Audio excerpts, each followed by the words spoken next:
अपने घर में सेवा विराजमान किए हुए हैं। अब जैसे आपको ठाकुर जी के दर्शन के लिए जाना है, जहां तक ठाकुर जी के दर्शन करने के लिए जाना है, हो सके तो पादुका ना पहने, नंगे पैर दर्शन करने जाए। यदि आप में ऐसी सामर्थ्य नहीं है किसी कारण से, तो सीढ़ियों में पादुका नहीं पहनना चाहिए। जहां से मंदिर की सीढ़ियां हैं, पादुका उतार कर माथा रखकर सीढ़ी में फिर चढ़ना चाहिए। खड़ाओं या पादुका पहन करके श्री विग्रह के दर्शन करने के लिए जाने में फिर अपराध लगता है। अरे अपने मालिक के दर्शन करने जा रहे हैं, स्वामी के दर्शन करने जा रहे हैं, प्रभु के दर्शन करने जा रहे हैं, तो अपनी कुटिया से और मंदिर तक नंगे पैर जाना चाहिए। ये भावना रखनी चाहिए। भरत जी जा रहे हैं प्रभु के दर्शन करने के लिए, अयोध्या से पैदल ही चले थे, तो सुकुमार चरणारविंद तो बड़े बड़े फफों के छाले पड़ गए थे। वशिष्ठ जी ने देखा, सबने मिलकर भरत जी से कहा पालकी पे बैठ जाइए। तो उन्होंने कहा हाँ, मेरे प्रभु यहां नंगे पैर चले हैं और मैं पालकी पे बैठ जाऊं? उचित तो यह है कि अपने प्रभु के दर्शन के लिए मैं जा रहा हूं, तो जहां जहां प्रभु के चरण पड़े वहां मेरा शीश पड़े, अर्थात सिर भर जाऊं। उचित मोरा सबते सेवक धर्म कठोरा, यहां मैं सर के बल चल के जाऊं, पर असमर्थ हो। तो आप कह रहे हैं पैर में छाले पड़ गए, आप सवारी में बैठ जाइए, ऐसा नहीं हो सकता। तो अपने प्रभु के दर्शन करने के लिए जब जाए, तो हो सके सामर्थ्य हो तो पादुका न पहने, कोई खड़ाऊं चप्पल जूता आदि ना पहने। अगर पहने तो बस सीढ़ी तक ही पहन कर जाए, ऊपर सीढ़ियों के नहीं। इतने सुकुमार मत बनो, ये आग में जलाया जाएगा शरीर, ये गाड़ दिया जाएगा शरीर, इससे ज्यादा प्यार ना करो। दूसरा, प्रभु के जो उत्सव है, कृष्ण जन्माष्टमी, राधा अष्टमी और भी जो भागवतिक उत्सव है, यदि आप अपने आराध्य देव का उत्सव नहीं मनाते हैं तो ये सेवा अपराध है, मनाना चाहिए। चार लोग मिल करके सुंदर फूलों से पत्रों से श्रृंगार करके प्रभु की जय घोष करनी चाहिए, प्रभु की कथा करनी चाहिए। आपस में बैठ करके भगवान के जन्म अवतार की, लीला अवतार की कथा कहे, नाम कीर्तन करे। अगर ऐसा नहीं करता तो ये अपराध है। तीसरा, प्रभु या गुरुदेव के सामने जाकर प्रणाम ना करना, यह अपराध है। जय बार सामने जाए तय बार प्रणाम करें। अगर आप अस्वस्थ हैं, आपका शरीर काम नहीं कर रहा, तो हाथ जोड़कर सर झुका दीजिए, नहीं तो पंचांग या साष्टांग प्रणाम कीजिए। जय बार गुरुदेव से मिले, जय बार प्रभु के श्री विग्रह के सामने जाए, तय बार प्रणाम करें। अगर अपनी कुटिया में भी प्रभु विराजमान है तो जय बार उनके सामने, इससे दासत्व पुष्ट होता है, प्रभु की कृपा प्राप्त होती है, प्रणाम करें। चौथा, यदि आप अपवित्र हैं, शौच में गए हैं और वहां वैसे ही वस्त्र पहने हुए जिसमें आपने शौचालय में प्रवेश किया, शौच किया, उन्हीं वस्त्रों से अपवित्र दशा में प्रभु के सामने नहीं जाना चाहिए। इसीलिए हमारी बुद्धि मलिन हो जाती है, कोई सिद्धांत समझता ही नहीं है। जो शौचालय है उसमें उतने ही वस्त्र पहनकर जाएं जितने हम धो सकते हैं। अगर आपको बार बार शौच लग रही है तो आप कमर से जरूर स्नान करें, यहां से हाथ धो लीजिए, कुल्ला कीजिए, नाक आंख कान इन छिद्रों को पवित्र कीजिए और वही वस्त्र पहनिए, या उनका हो, नहीं तो जो अन्य वस्त्र हैं, आजकल तो सुविधा है, कोई बाहर तो जाना नहीं होता, वस्त्र उतार दीजिए, उतना पहनिए जितना धो सकते हैं। यदि आप ठाकुर सेवक हैं, भजन करने वाले हैं, ये पवित्रता नहीं रखेंगे तो जहां जो कुछ भी छुएंगे सब अपवित्र हो जाएगा, और अपवित्र बुद्धि भगवान में नहीं लगती, ओ मलिनता छा जाती है। अब ये आज का जो नया समाज है, शास्त्र पवित्रता को जानता ही नहीं है, तो स्वीकार क्या करेगा? और बिना पवित्र हुए हमारे विचार पवित्र नहीं होते। इसलिए कभी अपवित्र दशा में ठाकुर जी के सामने, श्री विग्रह के सामने जाना, सेवा सामग्रियों को छूना, यह अपराध माना गया है। प्रभु के सामने या गुरुदेव के सामने जाके ऐसे करना, एक हाथ से प्रणाम करना, यह सेवा अपराध माना गया है। दोनों हाथ भगवान ने दिए, दोनों को जोड़िए, दोनों को जोड़कर सर झुकाइए, इससे तुम्हें कृपा प्राप्त होती है प्रभु की। प्रभु की कृपा का क्या स्वरूप है? नाम में प्रेम होने लगे, जितेंद्रियता आने लगे, हृदय पवित्र होकर सबके सुख भावना में मगन होने लगे, ये प्रभु की कृपा। छठवां, जब हम प्रभु की परिक्रमा करते हैं तो परिक्रमा करते समय प्रभु के जब सामने आवे तो उनको प्रणाम करें। प्रणाम किया, फिर आगे। 4 परिक्रमा हमारे प्रियालाल की होती है। कभी सामने परिक्रमा नहीं करनी चाहिए, जैसे सामने खड़े ऐसे घूम जाते हैं सामने, नहीं, ऐसा नहीं।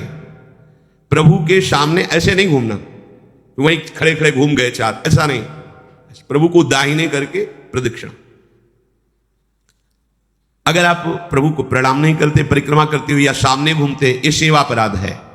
सातवां, प्रभु के सामने गए मंदिर में और आप पैर फैला के बैठे, सामने ऐसे पैर फैला लिए, ऐसे फैला के बैठे, ये अपराध है। अपने आराध्य देव के सामने, अपने गुरुदेव के सामने पैर फैला के नहीं बैठा जाता। यदि आपके पैरों में कोई दोष है तो उतनी देर ही रुकिए जितनी देर आप खड़े दर्शन कर सकते हैं। सामने से हट जाइए, सामने पैर नहीं होने चाहिए आपके।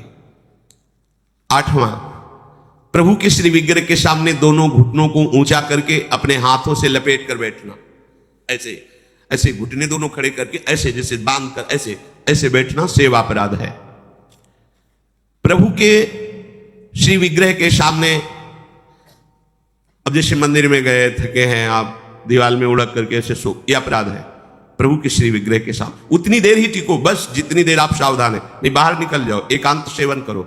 श्री विग्रह के सामने उतनी देर ही। दर्शन करने गए, केवल आपकी दृष्टि नक्शिख लो अंगंग माधुरी, प्रभु की केवल दर्शन कर रहे, आंख बंद कर ली, ध्यान किए, फिर दर्शन, फिर ध्यान। जब मन देखा कि चंचल होने लगा, नेत्र झुकाए, प्रणाम किया, मंदिर से बाहर हो गए। किसी से वार्ता नहीं। प्रभु के श्री विग्रह के सामने उनके चरणामृत और प्रसाद को छोड़कर अन्य नहीं पाना। प्रसाद मिला तो पा गए, चरणामृत मिला तो पी लिए। इसके अलावा ऐसा नहीं कि अब जगह है, प्रभु है, चलो और कुछ नहीं। वहां कोई खाना पीना, कोई व्यसन, ये अपराध है। प्रभु के श्री विग्रह के सामने बैठकर बात करना और उसमें झूठ बोल देना, ये दोनों अपराध है। प्रभु के दर्शन करने के लिए जब जाइए तो बोलिए मत किसी से, और कैसे हो, क्या है, कुछ नहीं, शांत, राधा राधा राधा। भैया बात करनी तो बाहर मिलना, यहां दर्शन, आप भी दर्शन कीजिए और हट जाइए उससे। अगर कभी कोई अपना पूज्यजन, बड़ाजन है, हमसे बात कर रहा है, उसको कैसे कहें कि आप हट जाइए? तो जितनी बात हो भागवतिक हो और सत्य हो, क्योंकि वहां सत्य साक्षी देने की नहीं, प्रभु विराजमान है। वहां का झूठ तुम्हारे पुण्यों को नष्ट कर देगा। पहले भी जब कोई बात सत्य कहलानी होती थी तो कहा जाता था मंदिर में चढ़ के बोल दो, फिर हम दोबारा तुमसे नहीं पूछेंगे। वो हाँ चलो, मंदिर में बोल रहा है मतलब सत्य बोल रहा है। प्रभु के सामने झूठ बोलना या अन्य वार्ता करना, यह अपराध है। प्रभु के श्री विग्रह के सामने जोर जोर से किसी को बुलाना, ए जोर से आवाज नहीं, स्वामी विराजमान है। अगर किसी को बुलाना भी है, इशारे से समीप जाके स्पर्श करके चलो दर्शन करो। प्रभु के श्री विग्रह के सामने आपस में प्रापंचिक बात करना, अगर बात ही करनी, आज देखो कितना सुंदर मोर मुकुट है, आज देखो कितना सुंदर प्रभु का हार है, आज देखो कैसे मकरा के कुंडल है, आप देख रहे हो, प्रभु ऐसा लग रहा है मुस्कुरा रहे हैं, प्रभु देख रहे हैं। बस उनके विषय की बात करो तो करो, अन्यथा मौन। प्रभु के श्री विग्रह के सामने लड़ाई झगड़ा कर देना। अगर आप बिहारी जी के सामने, राधा वल्लभ जी के सामने, राधा रमण जी के सामने कोई आपको धक्का दे रहा है, कोई आपको कट व्यवहार कर रहा है, आप चुप रहिए। आपको प्रतिकार नहीं करना, मालिक हैं वो देख रहे हैं, बिल्कुल शांत रहिए। बहुत बड़ा हिसाब हो जाएगा आपका, जन्म जन्मांतरों के अशुभों का नाश हो जाएगा। और अगर लौट कर आपने गाली दे दी और थप्पड़ मार दिया तो ये कलह आपके पुण्यों का नाश कर देगी। बहुत सावधानी से भगवत दर्शन किए जाते हैं। प्रभु के श्री विग्रह के सामने किसी को किसी भी प्रकार से पीड़ा देने की भावना कर लेना, भावना भी नहीं करनी पीड़ा देने की, प्रगट में देने की तो बात जाने दो। नहीं नहीं, प्रभु मानो आपने को कोई पीड़ा पहुंचा है तो प्रभु आप सर्व सामर्थ्यशाली, इसकी बुद्धि शुद्ध कर दो, इसका मंगल हो जाए। तो उसकी शुद्ध होगी कि नहीं, उसका मंगल होगा कि नहीं, प्रभु जाने, आपका मंगल हो जाएगा, आपकी बुद्धि शुद्ध हो जाएगी।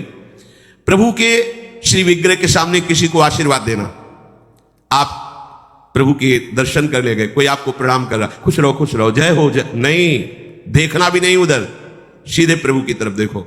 वहां कोई भी कहीं भी किसी को भी प्रणाम करे, प्रणाम प्रभु को हो रही, आप बिल्कुल ये मानकर कि मेरे को प्रणाम कर रहा है उसको आशीर्वाद, बिल्कुल नहीं, प्रभु की तरफ केवल देखें। अगर किसी को ऐसे तो वो अपराध बनता है। प्रभु के श्री विग्रह के सामने किसी को गाली देना, निष्ठुर वचन बोलना, यह अपराध है। प्रभु के श्री विग्रह के सामने कंबल से शरीर ढक करके वहां बैठना, ऐसा। ये जो हमारा भजन करते हुए, सेवा करते हुए मन कठोर होता है, प्रेम में नहीं डूबता है, हमसे गलतियां होती रहती है। प्रभु के श्री विग्रह के सामने बैठ करके दूसरे की निंदा कर देना, ऐसा होता है। जैसे श्री जी के सामने बारंडा है, जहां समाज, वहां बैठे हैं, आप घंटों बैठे हैं, अब आपस में चर्चा कर रहे हैं अमुक की, ये अपराध है। एक की प्रशंसा, एक की निंदा, और प्रभु सामने बैठे हैं। बिल्कुल वहां बैठना है तो मंत्र जप करो, नाम जप करो, या पद गान करो जिनमें उनकी लीलाओं का गायन किया गया है। प्रभु के श्री विग्रह के सामने किसी को हाथ जोड़कर उसकी बड़ाई करना नहीं, प्रभु के सामने नहीं। कि आपने तो बड़ी कृपा की उस दिन वहां मिले, ऐसा कुछ नहीं। ये सावधानी रखनी है तो सावधान रहना चाहिए। प्रभु के श्री विग्रह के सामने हंसी मजाक, अश्लील शब्दों का उच्चारण करना, एक दूसरे से हंसी मजाक कर रहे हैं, सेल्फी ले रहे हैं, ये सब नाटकबाजी नहीं तो आए हो धाम में कृपा प्राप्त करने के लिए और बन जाएगा अपराध। प्रभु के श्री विग्रह के सामने अधोवायु आदि का त्याग करना, ऐसा कुछ है, एक झलक लीजिए, बाहर जाइए, वहां मर्यादा है। ये कोई ऐसा नहीं कि मनोरंजन का स्थान हो, इन्हीं की कृपा से हमारा जीवन सतमार्ग में चलता है।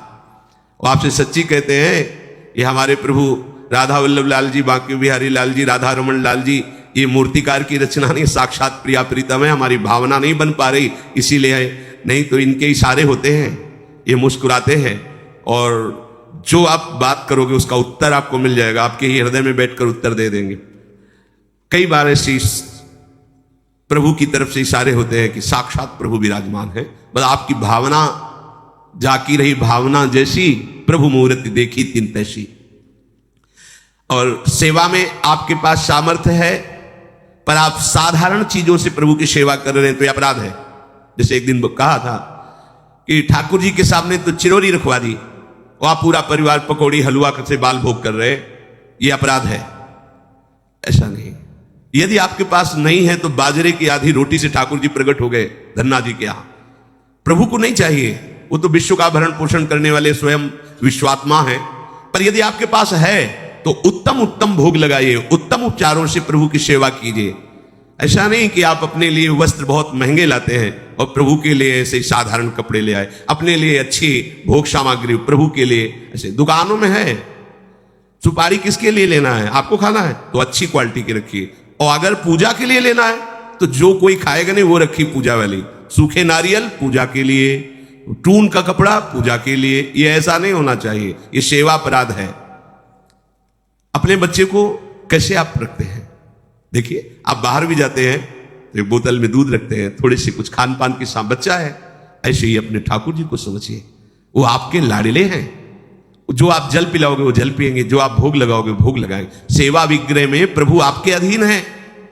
अगर सेवा विग्रह में आपने ऐसा बर्ताव किया जो नहीं होना चाहिए तो आपका हृदय कठोर हो जाएगा, आपकी भक्ति बाधित हो जाएगी। वैसे भी आसक्ति होनी चाहिए, जो सेवा विग्रह आपको प्राप्त हुआ उसमें आसक्ति होनी चाहिए। अच्छे से अच्छे पदार्थ देखकर मन ललचा जाए कि मेरी सामर्थ्य तो नहीं, पर अगर सामर्थ्य होती तो आज प्रभु को ये भोग लगाते, आज प्रभु को ये पहनाते, तो आप ये समझो आपको उसका फल मिल गया।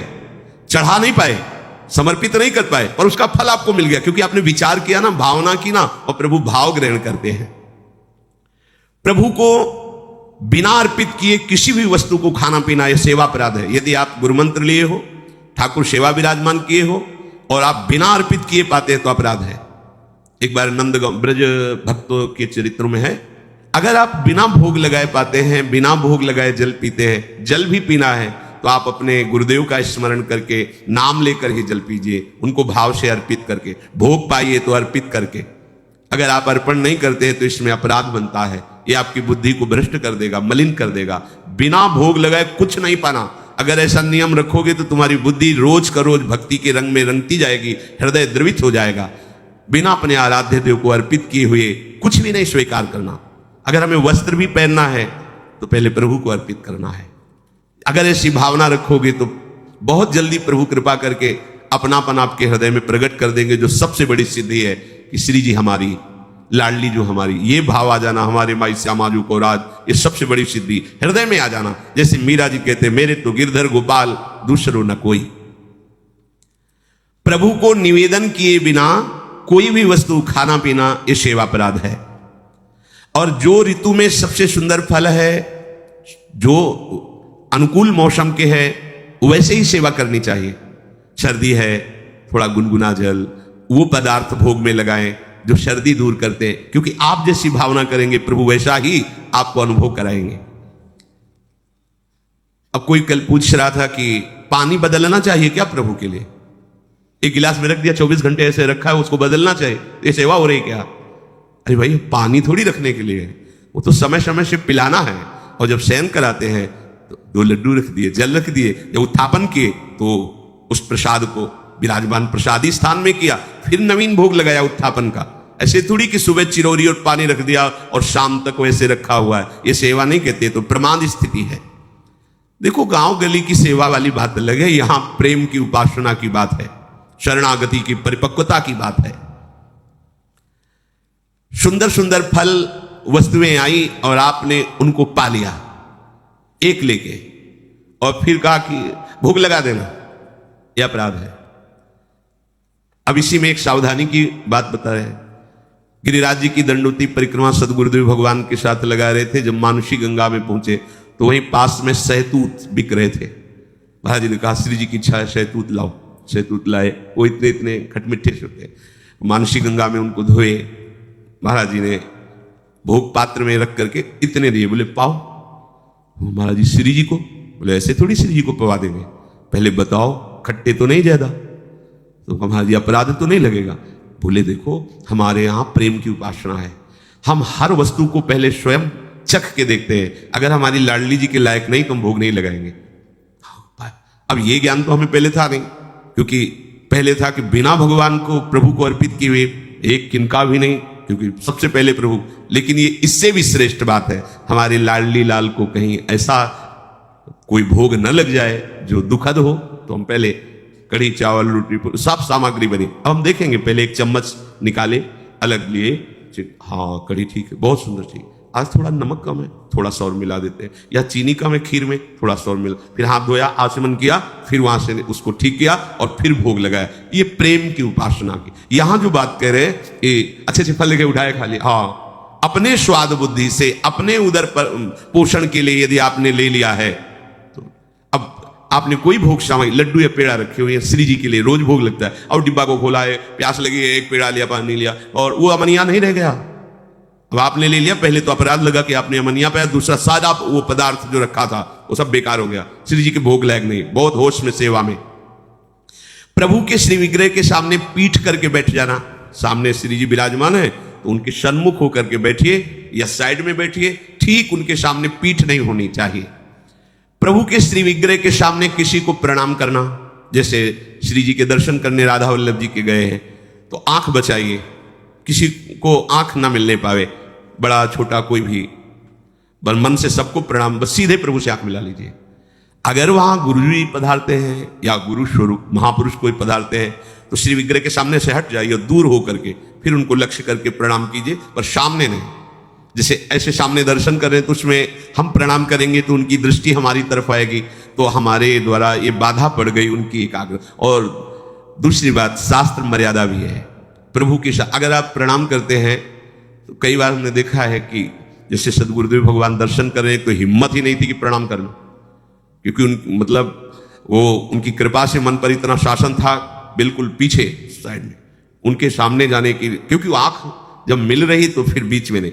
जैसे कभी अचानक ऐसा प्रणाम मुद्रा में हुए तो बाहर निकल के कह दिया कि श्री जी के इस दरवाजे से लेकर उस दरवाजे के बीच में कभी भी ये व्यवहार वृत्ति नहीं होनी चाहिए, ये प्रणाम नमस्कार, बातचीत, लेना देना बिल्कुल नहीं, चाहे हम हो या कोई हो। तो अब उनका आदेश, तो ऐसे नेत्र से प्रणाम किया अपने दर्शन। श्री जी के सामने, श्री विग्रह के सामने किसी को प्रणाम न करना, श्री जी के सामने प्रणाम न करवाना और प्रणाम न करना, केवल श्री जी को प्रणाम करना। हाँ, गुरुदेव हैं तो उनको मानसिक प्रणाम कर, लेकिन उनसे भी प्रार्थना करना, बातचीत करना, कोई सलाह लेना या कोई चर्चा करना निषेध किया जा रहा है। कुशल प्रश्न, उनका स्तवन आदि, क्योंकि उनको विघ्न पड़ेगा। हमारी श्री जी में गुरुदेव में अंतर नहीं, लेकिन इस समय गुरुदेव की दृष्टि श्री जी में है। अगर हम जरा भी बातचीत की, प्रणाम कर रहे तो उनकी चित्तवृत्ति, उनकी दृष्टि हमारी तरफ आएगी, ये हमारे द्वारा अपराध बन गया। हम उनको सुख प्रदान करने के लिए हम छुप जाएं, क्यों हमें देखे भी ना और वो श्री जी को देखें। अपने मुख से अपनी प्रशंसा करना, यह सेवा अपराध के अंतर्गत है। सेवक को कभी स्वामी के सिवा किसी की प्रशंसा नहीं करनी चाहिए, ना अपनी ना पराये की, केवल अपने आराध्य देव की बात। किसी की भी निंदा करना बिल्कुल नहीं, ये तो घोर अपराध वृत्ति है। पर निंदा के किए ते आवत नहीं कछुआत, मूर्ख पर्वत पाप को ले चल अपने साथ। अगर हम किसी की निंदा कर रहे हैं तो उसके सारे पाप हमारे पास आ रहे हैं। ये आप सच्ची समझ लीजिए, बिना पाप कर्म किए पाप का बोझा आपके माथे पे लद जाएगा यदि आप किसी की भी निंदा करते हैं। काहे को इतना बड़ा घाटा करते हैं? तो निंदा तो नहीं करते पर सुन लेते हैं, कोई कहता तो दोनों का एक ही फल है, कथन श्रवण का एक ही फल है। जैसे एक पाप आचरण कर रहा है और एक पापाचरण की प्रेरणा दी है, जाओ ऐसा कर लो, और एक कहां जा रहे हो, ऐसा करने जा रहे हो, हाँ ठीक है करो, तीनों को बराबर दंड मिलेगा। कर्ता, प्रेरक, अनुमोदन। अनुमोदन हाँ हाँ ठीक है, प्रेरक हाँ ऐसा कर दो, और वो जो कर्ता चाहे शुभ कर्म हो तीनों को बराबर फल मिलेगा। अच्छा कहां जा रहे हो, परिक्रमा, अरे भाई बड़े भाग्य की बात है, वृंदावन की परिक्रमा देना, अवश्य लगाओ, नाम जप करते हुए लगाना, पूरा परिक्रमा को उसको फल मिलेगा। अच्छा बैठे क्या कर रहे हो, 2-3 घंटे आप ऐसे बातचीत में नाम कीर्तन करते हुए परिक्रमा लगाओ ना वृंदावन की, चलो छां लगाते, ये प्रेरणा हुई, वो अनुमोदन हुआ, और वो परिक्रमा लगा रहे, तीनों को बराबर फल मिलेगा। ऐसे ही पाप कर्म में है, कर्ता, प्रेरक, अनुमोदन।